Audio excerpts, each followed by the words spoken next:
family, I hope you die in prison as well. Individual would be bound over for general session.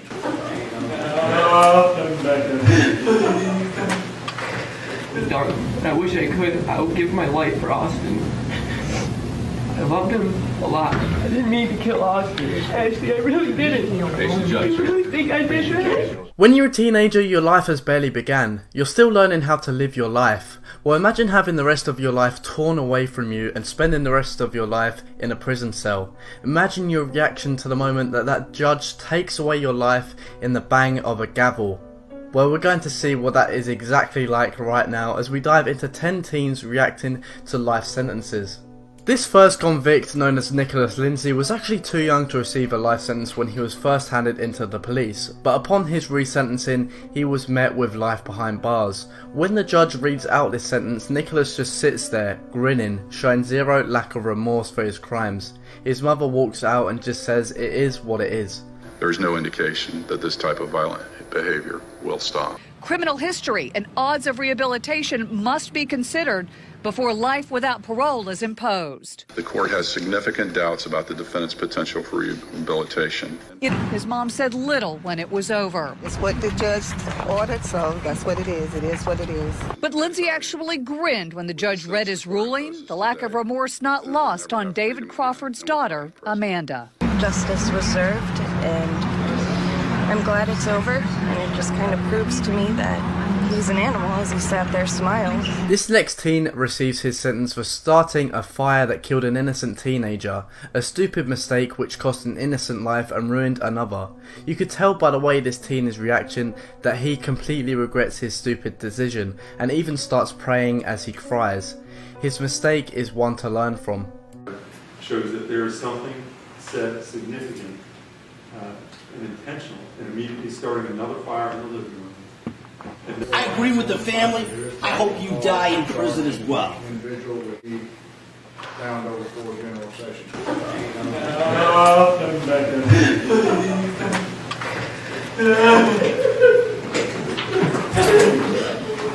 Dylan Shoemaker is someone we've covered before, but this story is so intense that I thought I'd share it again.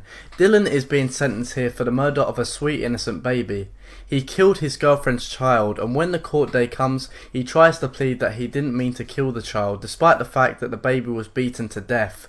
His plot to win over the jury didn't work, and he is serving his life sentence. Years to life. I can't take back what was done. I wish I could. I would give my life for Austin. I loved him a lot. Austin Smith was completely defenseless. That's a given.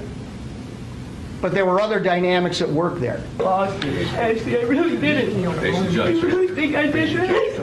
I didn't mean to hurt him. He was actually caught by the judge for actually trying to text his mother saying that he hopes the jury will feel sorry for him and that he's going to cry on purpose to try and lower his sentence. That on July 23rd, 2013, in a phone call to your mother from the holding center, you stated, and I got a quote from the court reporter, "I am a 16-year-old blonde. Probably all I have to do is cry in front of the jury and they're going to feel sorry for me." Philip Chime looks like an innocent high school student, but he is anything but that. He is actually in court for murdering his teacher. The teacher was actually only 24 years old, which is extremely young for a teacher. She was just starting her life up when it was taken away from her in a blink of an eye. Philip was sentenced to life, and here's his reaction. Philip Chisholm, on indictment number 2013-1446001.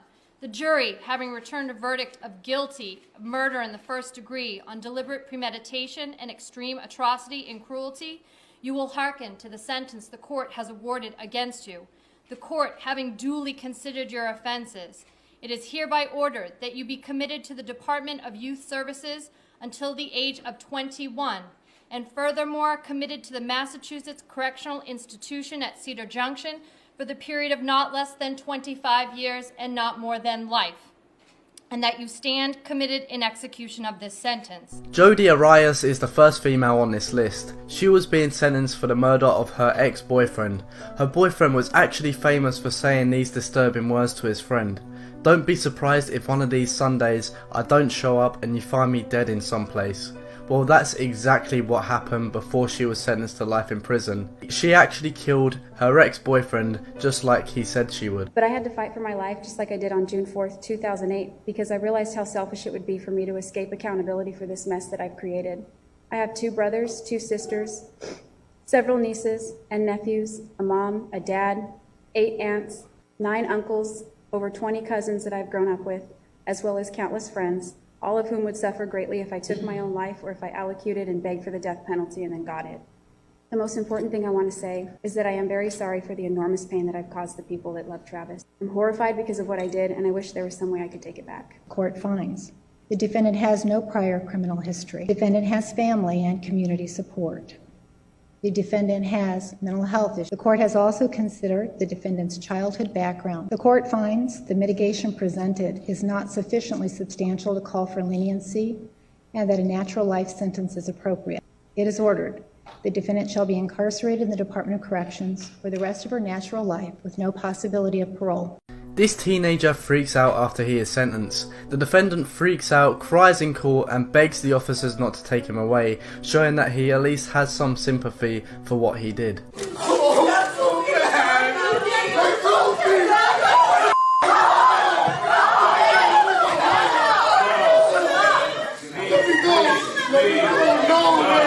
18-year-old Fernando Salgado begs to get to go home. This next teen was sentenced to life in prison after he and his girlfriend robbed and killed an elderly lady. The robbery apparently went wrong, and while trying to escape, the teen shot and killed the woman, who was completely defenseless. The teen just sits and smiles as his life is being taken away from him. He's also seen actually falling asleep at one point during the sentencing.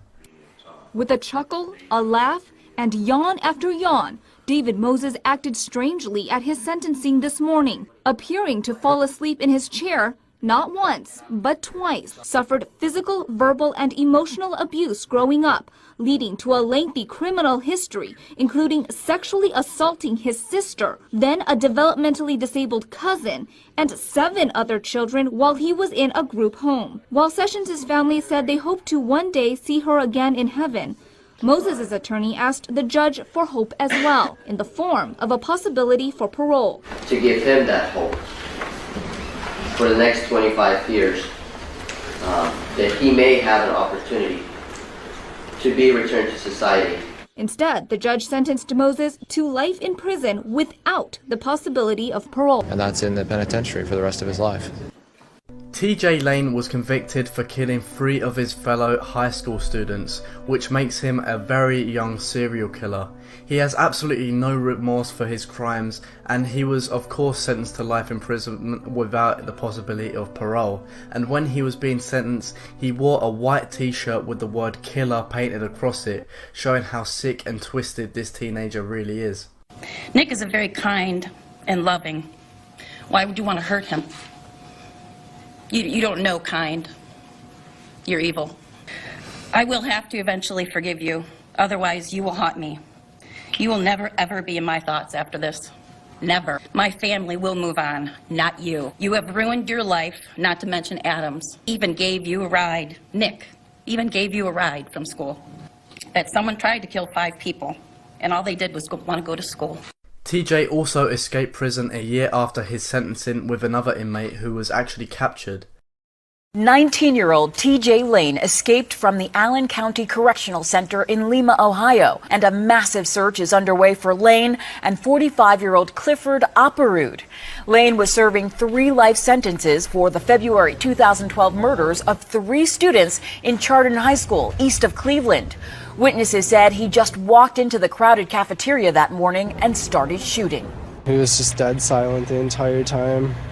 Didn't say anything before. This next teen actually killed his great-grandmother with a hatchet with one of his friends, which is extremely disturbing. The teen was of course sentenced to life in prison and responds by saying that the news like to twist a lot of things around. He was still sentenced and found guilty. He showed varying emotions in court, at times wiping tears from his face. Then Barbeau smirked and shook his head when the prosecutor spoke. He read only a few words from his own statement. There's a lot going around said by the news, DA, and many other people that I'm cold, heartless, careless killer. That's not true. Instead of starting his freshman year in high school, 14-year-old Antonio Barbo will go to prison. This next video is very famous for showing a teenager who almost starts laughing when he is sentenced for killing a 23-year-old. The mother of the victim is in tears and is so choked up she can't even speak to the jury, as his sister has to stand in for her. The only words the teen has to say for himself are these. As a mother shed tears for her son, shot and killed by Wright. I've lost laughter and love. I no longer have the hope of having grandchildren. I've lost the enjoyment of holidays and birthdays and of everyday life. Wright addressed the court showing no remorse. I just want to tell y'all, I'll be home soon. R.I.P. Keon, I love my family.